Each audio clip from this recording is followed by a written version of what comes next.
ब्रेकनंतर बातमीपत्रात आपलं पुन्हा एकदा स्वागत आहे। कोणत्याही क्षणी जायकवाडीचे दरवाजे उघडण्याची शक्यता आहे। गोदावरी नदीकाठच्या नागरिकांना सतर्कतेचा इशारा देण्यात आलाय। मुसळधार पावसामुळे सद्यस्थितीत प्रकल्पात 46,617 क्युसेकनं पाण्याची आवक होते। या क्षणाची एक मोठी बातमी आपण बघतोय। कोणत्याही क्षणी जायकवाडीचे दरवाजे उघडण्याची शक्यता आहे। गोदावरी नदीकाठच्या नागरिकांना सतर्कतेचा इशारा देण्यात आलाय। 46,617 क्युसेकनं पाण्याची आवक आता सुरू झालेली आहे। या क्षणाची एक मोठी आणि महत्त्वाची बातमी आपण बघतोय।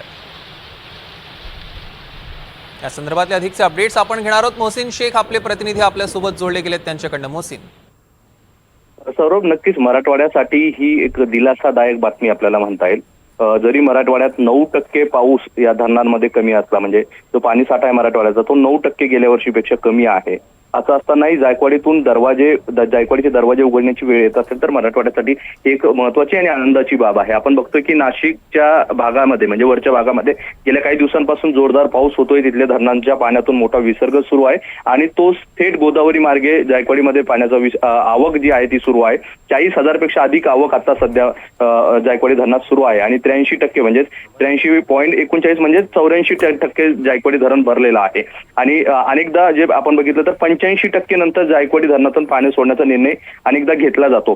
त्यामुळे आता ही सतर्कतेचा इशारा गोदावरी काठच्या नागरिकांना देण्यात आलेला आहे। जर वरून अशीच आवक सुरू राहिली किंवा पाऊस वाढला किंवा पाण्याचा वेग जर वाढला तर जायकवाडी धरणातून कोणत्याही क्षणी दरवाजे जायकवाडी धरणाचे उघडले जातील आणि त्यानंतर नदीला पूर येण्याची शक्यता असते। त्यामुळे नदीत कुणी उतरू नका, जनावरे घेऊन जाऊ नका, यासाठी हा सतर्कतेचा इशारा देण्यात आलेला आहे। त्यामुळे एक महत्त्वाची बातमी आहे, कारण याच जायकवाडी धरणाला मराठवाड्याची तहान भागवणारं धरण म्हटलं जातं।